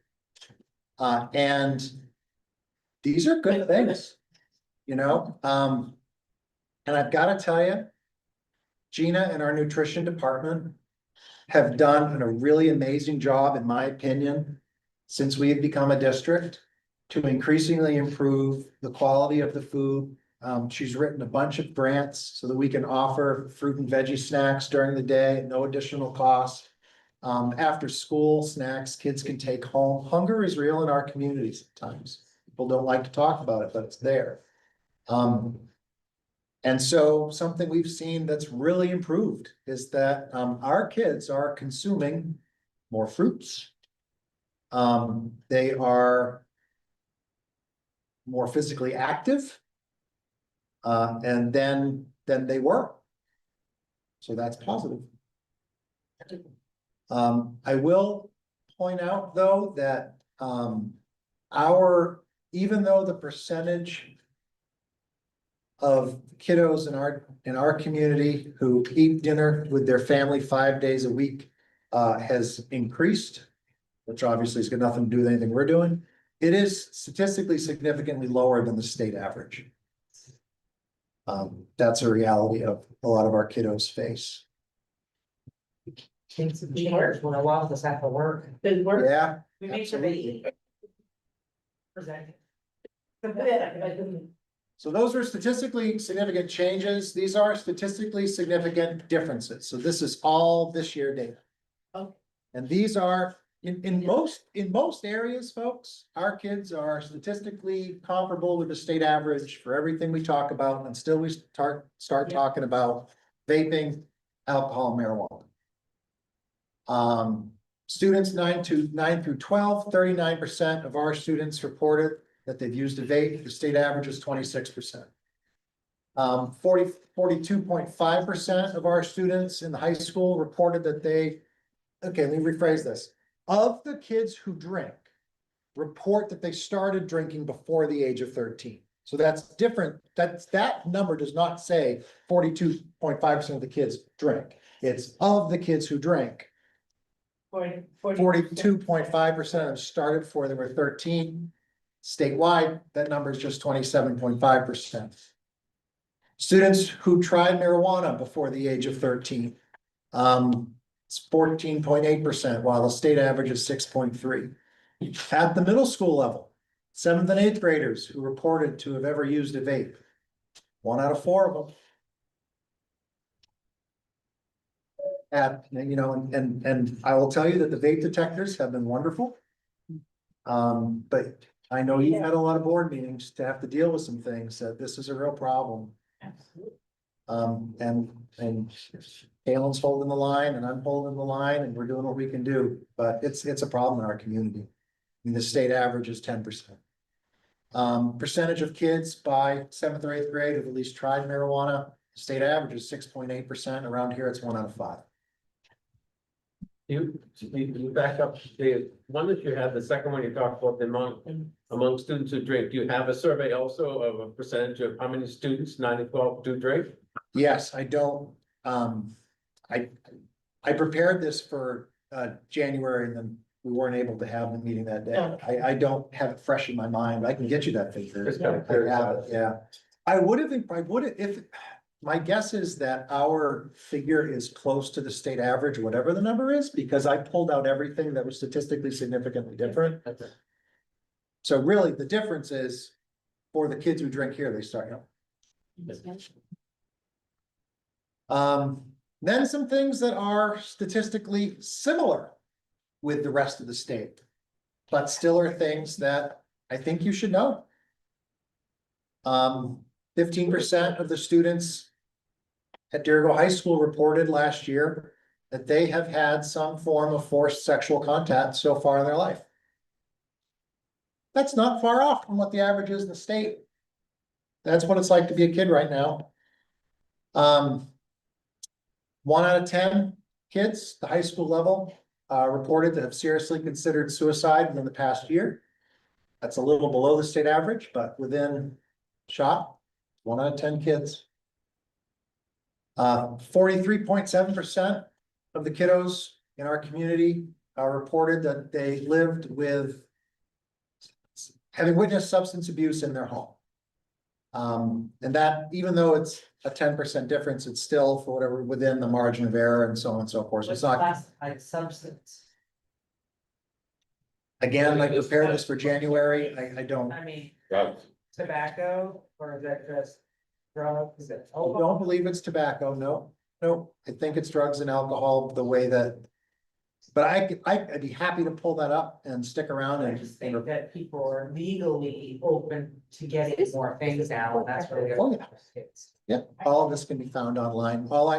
This is all wide open information. Yeah. It's just, I took out the highlights for you and I have no problem following up. Quick question, Jason. Yeah. You know, you've got it state and ours. Yep. Do they do anything for the region, you know, like say if there's an economic region or if they don't take the state I one? have data on Monster County. Yes, I would be interested. I wonder if. I would assume that, I could be wrong, of course, you know, say I'm assuming, but in the poorer areas, I feel like a lot of these numbers are a lot higher. Rural, not rural. Monster County, when I saw the last presentation, was higher in most areas in the state.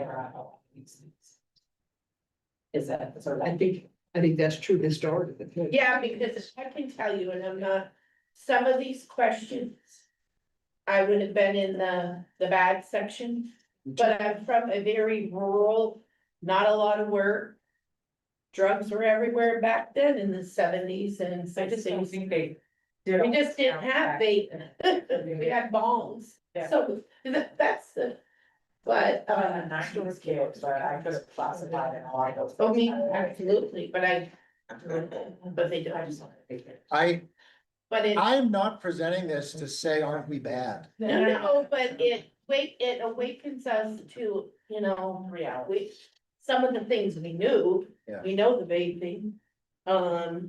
Some of the things we know that are, it's a struggle in our region, in our But county. one of the things is that we just don't have any avenues for the students to get help. Unless you.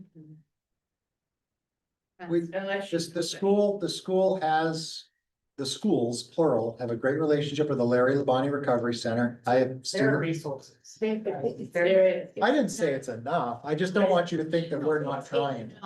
No, but It's there are not that, resources. it's just not conducive for children. It's not. It's not. And it's not what is needed here. They would have to go out. Here to get help. Okay.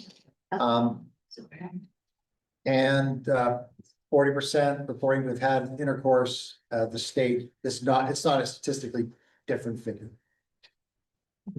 So here's my overall. Okay. Deergo students are generally typical of Maine students. But significantly more of them are impacted by substance issues. Thankfully, they feel safe in school, are active, and know they have teachers who care. That's my takeaway. That's the good and the bad and the ugly.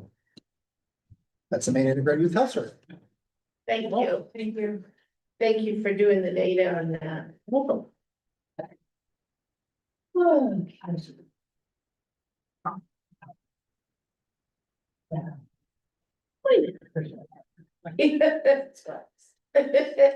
All right, moving on to the later, oh, I gotta do the second.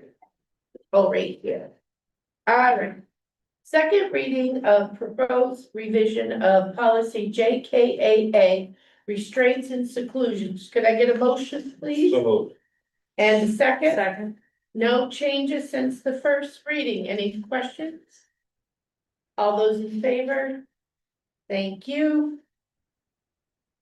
Okay, second reading of policy JKAAR, restraints and seclusion procedure. Could I get a motion? So moved. And a second? Second. No changes since the first reading. Comments, questions? Seeing none, all those in favor? Thank you. Second reading of policy JICH, drug and alcohol use by students.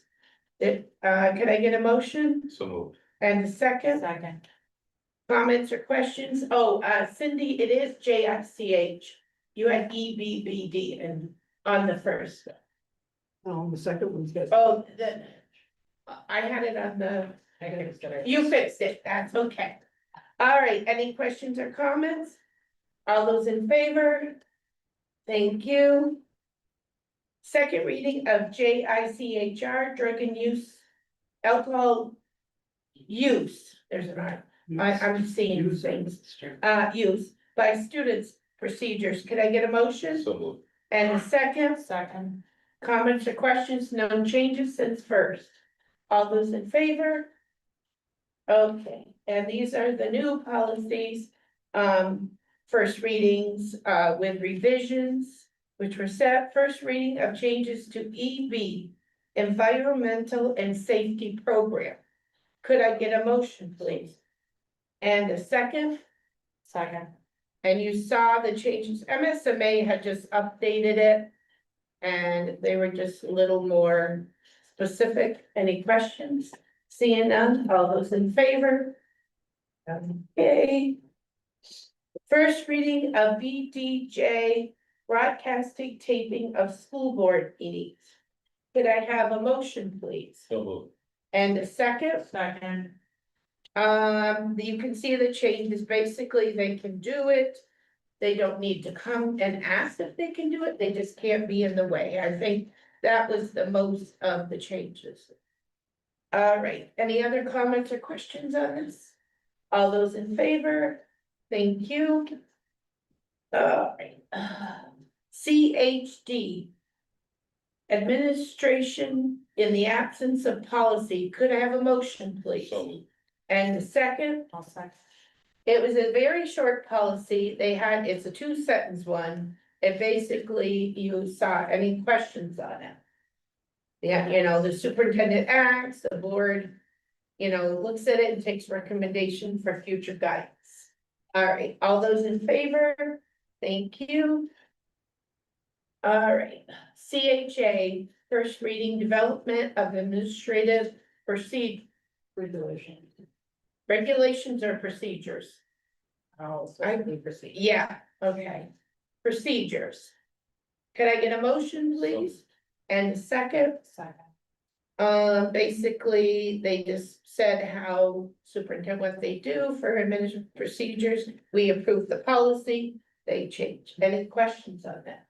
All those in favor? Thank you. First reading of policy JICIA, weapons, violence and school safety. Could I get a motion, please? So moved. And a second? Second. Basically, they just had a couple rewording of words instead of article instead of object. And I don't even know what gel blasters are.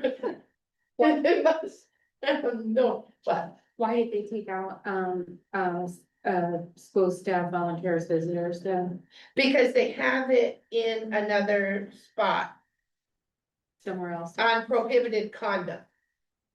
School, students, staff, and any, and all other persons on one right underneath prohibited conduct. They just moved it. Oh, they moved it into. Yeah, yeah. Any other Did we get a motion second? Yeah. Any other questions? All those in favor?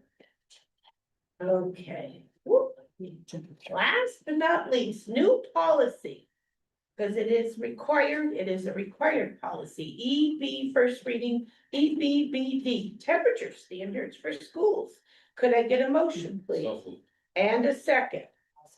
And I'm gonna have you explain what you did, because I call it your group. So when this came out, the superintendents, is a group that we work with, the West Main superintendent. I think we're talking about it because it's like. What do you pick for numbers? Cause the state said you get to determine what the numbers are, low and high. And we talked to some superintendents and stuff, and they're like, we're gonna go from like 32 to 108. I'm like, so we decided as a West Main group, we were just gonna like.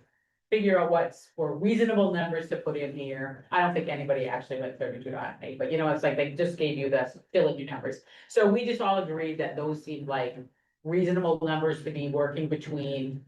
If we could have optimal, it would be between 62 and 82. Doesn't mean you don't have school. If it's less than that, if your kids coming back on, or if it's more than that, and you can open windows and cool off. But it just kind of gives you our range of what you're trying to shoot for. Any questions on that? Yes, Brad. I was just so hot here. Because it's still not controlled here. That's the case, and it's. I was gonna say, I interesting. What At the beginning, it was really hot. Now I'm chilly. It's better than it used to be colder than heck in here, hotter than heck in there, and the gym is always hot. Unless it's the weekend. What is the temperature? It's over there on the wall, I don't know. Okay. And a bit, it's just that she has no control. I have no control over You the can temperature. not see it from here. That just. Looks like it might be 69. So, any other questions? All those in favor? Thank you. All right, board member comments. I have one, I don't know if it's a comment, but with Carmen, we tried, cause when I was gone, we didn't have a board meeting because we didn't have a quorum. So I iterate, please, if you most do, if you can't come, to send an email, a text, something, call. So we know, because then I don't want Cynthia staying and going to Auburn, or, people to go home, but it's, and then we don't have a business. But I do know, and I don't know, guys, after 3 meetings, when we don't hear anything. And we had one instance, it's over 3. We sent an email, no answer. I'm gonna have her call tomorrow. It's just like, if there's an issue, please let us know, let me know so it can be excused. Cause I looked at a policy, they said, board chair approves the reason they're excused. I'm not approving someone's excuse, for Christ's sake. You're adults, when something, but the thing is, if they don't come, that means the representation of that town is really lacking. So just so you know, we may have something coming the next meeting about that, cause it's not something it's done once, rarely ever do. There's usually somebody who step up and say. So besides that, that's my only comment. Nobody else comment? Brad. I was curious, I emailed Jason on this actually, the health survey. When we talk about feel like community cares, I have to wonder. What would a child today believe caring from the community would be? In a world where we are continuously like separating as fast as possible. And so I asked Jason just for this comments or data, we can deal with that later, but it's a question we should probably ask ourselves. If, what do these kids actually feel like a caring community would look like? And something you can look at. That's a good question. It's a very good question. Is there interpretation what it means? Different than. So the teachers, Yeah. the teachers are with them every day. Yeah, And it's so surprising in this district and other good districts where they would feel like, yes, there is a teacher who inquires about me, Yeah. checks in on me. But how does the community do that nowadays? This isn't this isn't 40 years ago. Mm, And I bet this change is took place a long time ago. And just I'm curious to hear from them, what yeah, does that look like?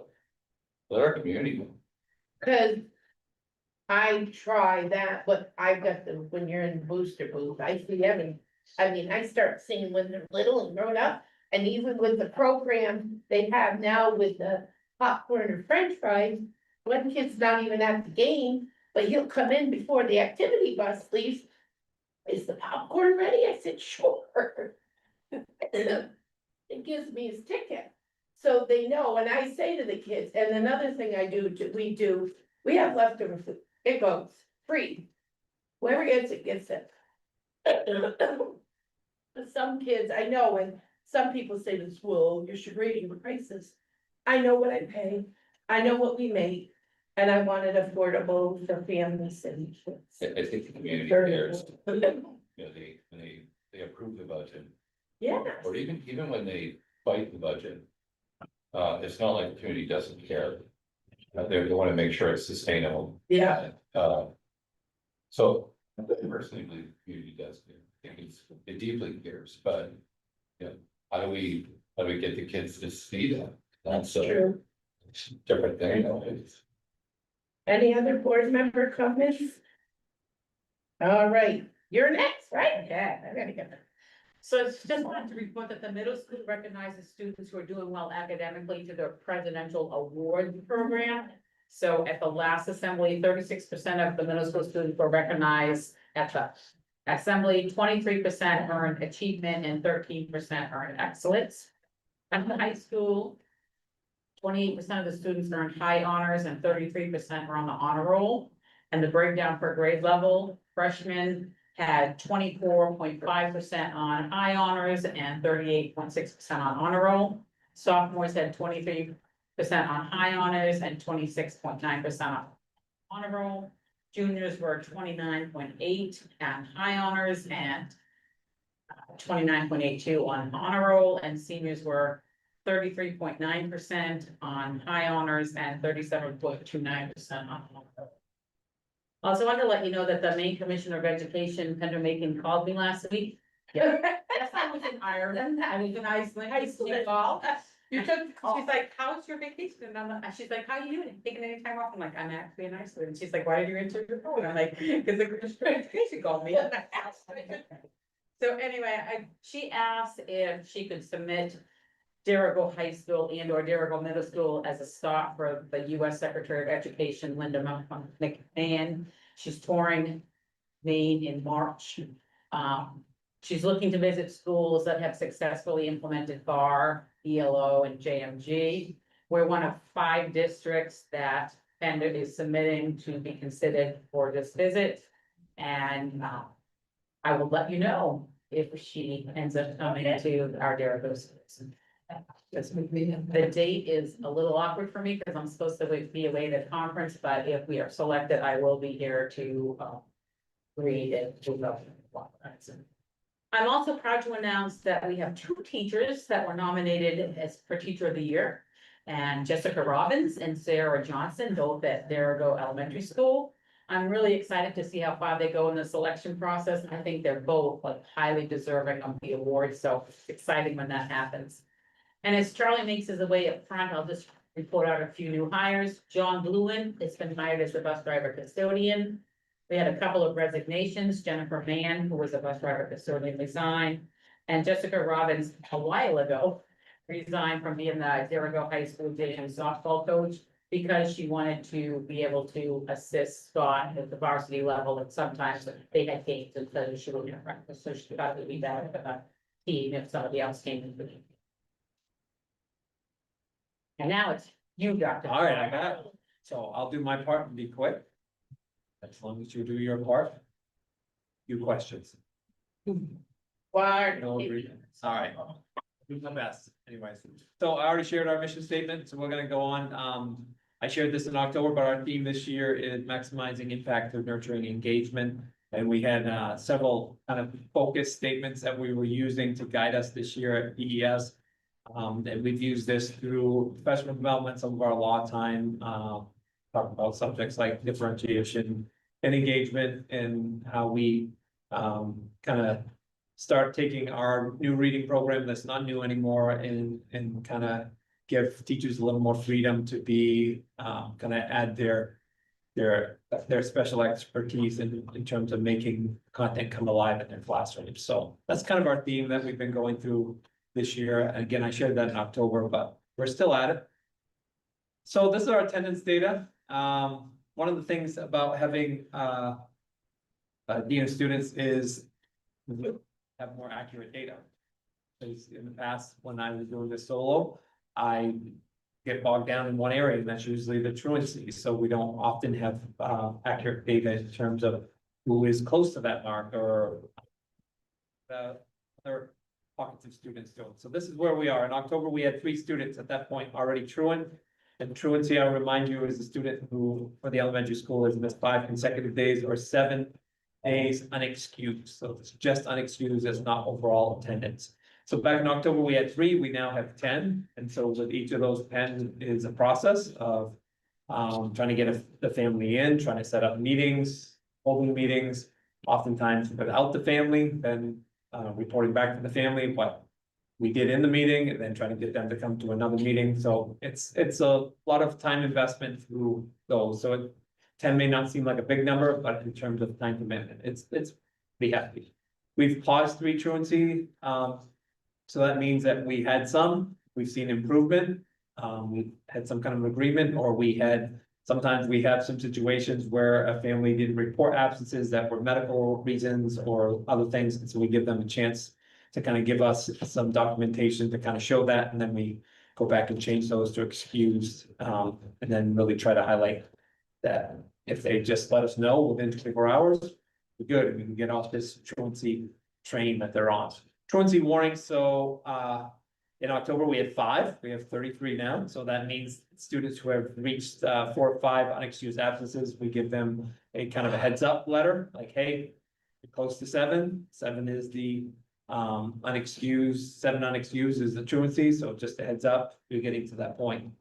Chronic absenteeism, so this is the other side. This is the side that includes all absences. So whether a kid's on vacation, goes on a moose hunt, is sick, has appointments, it's everything all together, excused and unexcused. It's just what it is. On vacation in January. That's- Any vacations, anything, and typically people, vacations are approved and again, it's everything. So at this point, what we do is, because it's 18 total absences by the end of the year, someone's considered chronically absent. So Aaron and I decided this year, instead of continually doing these checks throughout the year, it changes day by day, that we said we were gonna use 9 as the halfway point. So we were gonna start the process and say, hey, you have 9, you're halfway to 18, we wanna let you know that you may be on the course for being chronically absent. And so that 59 that you see there are 59 kids that are in that kind of zone, 9 or more at this point. So they're not technically chronically absent at the end of the year. Some of them could be by the time we get there, some of them may not be. Those are the number that have at least 9 absences or more this year. And again, like I said, that includes everyone, every absence that they have. Questions on attendance data? Truancy, I'm not looking. So if they're truant frequently, where does that? Well, they're not truancy, tardy, where does the tardy? Yeah, so this doesn't reflect tardies. We tend to deal with tardies and dismissals a little bit different. We do have a Okay. couple students who are frequently tardy. My philosophy is if I can get them there, I'll take them there tardy versus not having them there at all. There are some kids who are tardy frequently because they have appointments that they just can't, counseling Yeah. appointments that they get they can only get them first thing in the morning or at the end of the day. So there are different circumstances for those. They're not included in. Oh, they don't include that. On these charts that you're showing, is it? What grades, what grade levels are you looking at in this? I mean, is it more in one certain area versus another? There always is. I wouldn't say that I have Bruce one grade that's typically, throughout the year, it changes, it seems to. I would say a lot of times our pre-K kids have a lot of absences. Sometimes that's because they're not used to being around people with germs and they tend to get it a little bit more. Whereas kids, as they're in the school system longer, tend to have a little bit better immune system. Sometimes I think parents of pre-K kiddos are a little more guarded about a kid's, has a sniffles today, or they may make that choice not to send them in. Whereas some of the students in the older grades, parents have kind of been through it and understand, oh yeah, you're fine, you go to school kind of thing. So it varies. I don't see a specific grade where I say this is a major target problem. I think it's fairly well spread throughout the school. There's a lot of times I know over years past, you've had like, gee, it was more of the second grade, and that following year, hey, it's more the third. Well, why? Because the second. Same group, Third. yeah. And we do have pockets where there are 3 or 4 kids that tend to miss a lot of school, and then of course they move on through. But again, I haven't really seen that there's a certain grade that I'm like, we've got a target on this grade. The overall number is high, like that 18%, our goal is to have that under 10%. So that's what our work is, to get that number down under 10%. And we've been close to that 10% mark in the past. And again, this is not, they're going to be 59 kids chronically absent at the end of the year. This means right now, at least 59 kids have made it halfway there. So, Thank you. yep. All right. So this is our Swiss data, this is our discipline data, and I always like to compare it to the same time frame as last year. So on the left, you have last year's data, and on the right, you have this year's data. And what you see in green is kids who have 4 or less referrals. And then it goes up from there. So you'll notice last year we had 223 kids at this point in the year, or 70% of our population that had no office referrals. That doesn't mean they might not have been spoken to by a teacher or redirected in some way, but it wasn't to a point where the teacher felt like it was something that needed to be reported. This year, we have 240 kids, or 75% of our kids that have had 0 more. If you add up all the green, you'll see that we have about 95% of our kids who are performing in the green, coming to school and pretty much day-to-day doing what we asked them to do and meeting our expectations. The yellow mark means that these kids are starting to get close to a higher number. We use the number 7. Some training I had in the past with Swiss, 7 was kind of the mark where if a student has 7 or more referrals, then you should start kind of thinking about what's going on with this kiddo. So if you look at that for us, we have 2 this year. Last year we had 6. This year we have 11 that have more than 7. Last year we had 14. Some of that smaller numbers can be attributed to a smaller population, obviously. So what do we do with this? So 2 groups of people look at this data often. Our PBIS group looks at it globally, and what they do is try to look at trends. Is this happening in the cafeteria? Does it happen in recess? What time of day is it happening? Or what type of behavior is it? So they may be looking at something like defiance and saying, we've had a lot of defiant behavior. We're going to do a reward based on this, and we're going to challenge the kids over the next month of school to not be defiant to the adults in the building. Then the other group that looks at this is I meet every Wednesday with our social emotional group. That's myself, the nurse, our guidance counselor. It used to be a special ed rep. We don't have one right now. And we go over any referrals that are sent in about behavior, students who are having behavior in the classroom. And we try to figure out what's going on with this kiddo, look at the data, try to give them a plan of some sort to support them, or try to connect with the teacher to get some more information on how we can better support them. A lot of those kids end up maybe having a social skills session with the guidance counselor, or a lunchtime session with another adult in the building just to connect with them. It all depends on the student and what they have going on. Questions about our Swiss data? All right, I'll show you a couple more. So kids in red are the ones I highlighted. Those are the ones that have 7 or more. There are 13 of them. You saw that number in the previous one. So the ones in red account for 53% of all the referrals we've had. So that group in red is most of the referrals in the building, and that's what we spend our time kind of focusing on. And they have various plans. They have plans that include special education, some that don't. Some that include, like I said, just partnering with an adult at lunchtime, or just having an alternative space at lunch, you know, because the cafeteria can be pretty overwhelming with that. So this is by grade. You're asking about this with, in terms of absenteeism, Bruce, this is by grade for discipline. And I try to draw a line from last year to this year, so you can see, so the K group last year is now first grade this year, and you can see that most of the lines are comparable. Like if you look at the top graph at last year's third graders, they have become fourth grade. And they've got about the same number of referrals, maybe a little bit less than they had last year at this time, which is good. But you can kind of see the overall bar. Now the mark on the left, you need to pay attention to, that only goes up to 80 for this year.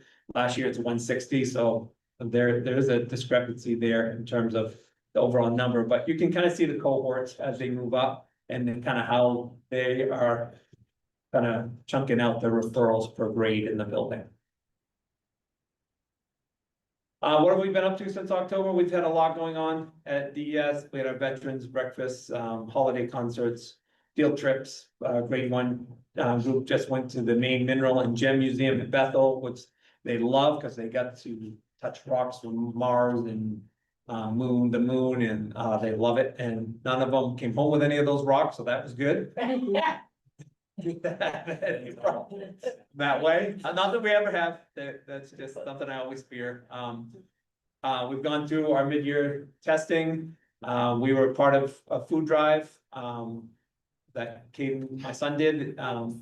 And then we've had a snowman challenge where I challenged the kids to build snowmans, which was awesome. But then I got lots of pictures of snowmen being built, over break and stuff at school. We participated in something called Winter Kids, which is a program through our PE.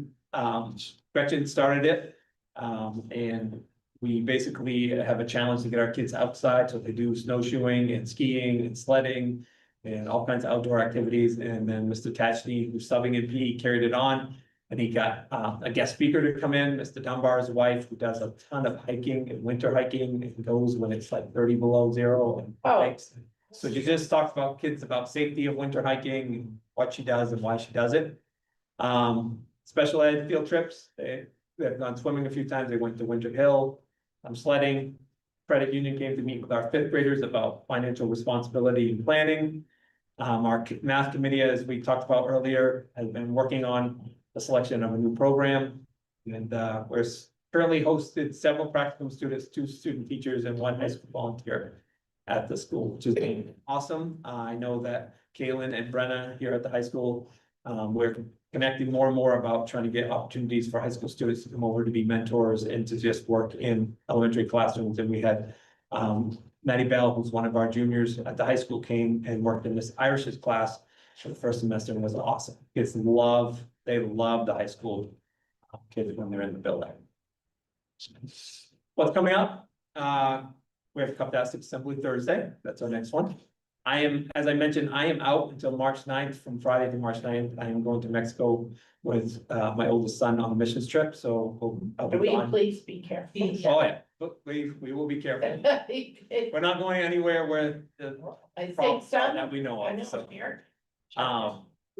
March 12th, we have the traveling planetarium, which is awesome. So our third graders used to go to the planetarium, and then Mary was like, she had the traveling one come with their church to school, and I was like, whoa, that looks really cool. And so we brought them, and it allows our third graders to do it, and our first graders to do it, and some of our after school program to do it, and it's cheaper than having them all out there and paying for it. So it's a really awesome thing.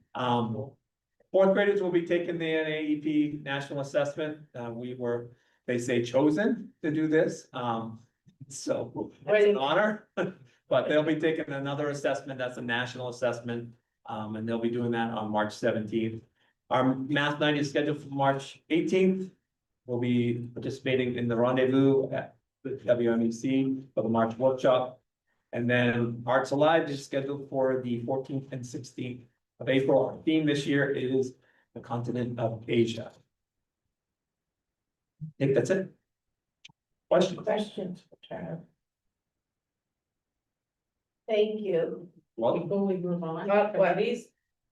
during that little thing, I found out that Michelle Bouchelat at middle school was also nominated for. Oh. I don't want to go unnoticed. Great. Okay, committee report. I'll have a student rep policy, we're meeting March 24th. 5 o'clock. Finance is meeting March 13th at the central office, 9 o'clock. Curriculum, you set a date or you haven't set one? 3:30.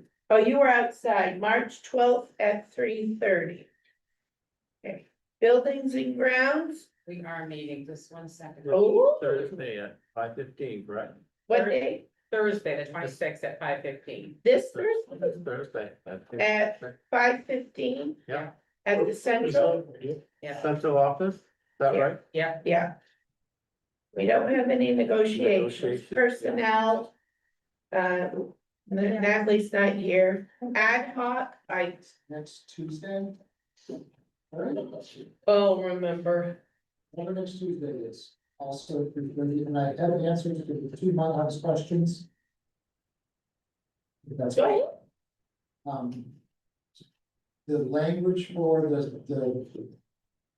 study at home question, the actual word is, have you ever lived with an adult who had a problem with alcohol or drugs? Okay, It's described as a Thank you. problem, and the percentage of kids who have drank a period was like 45%, and the state average is 1%. Thank you. Well, Thank you. Well, I didn't catch when ad hoc is. I heard too many different. so, we hadn't figured it out, March 3rd at 3:30. 3:30. I have it in the minutes already. Okay. Have you rescheduled dropout yet? Not yet? March 16th at 3 P M. That was from Rachel. Okay. Technology, no, they haven't met, he's gonna try to get workers, no executive session, can I have a motion? So moved. And a second? Second. All those in favor, good night, thank you, it's.